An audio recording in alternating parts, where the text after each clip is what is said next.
Regen. Regen jadi. Ngomong berganti deh. Orang sekali berganti mau itu. Mulai jadi lalu pagi jam sore baru di. Kalau mati.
Sekarang kita berada di longsoran ruas rantai Papalopo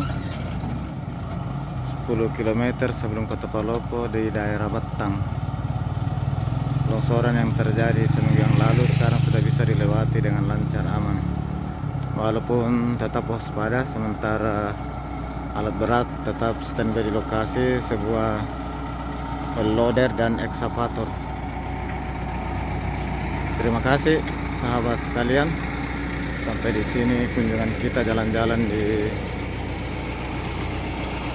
daerah Battang dari Toraja ke Palopo.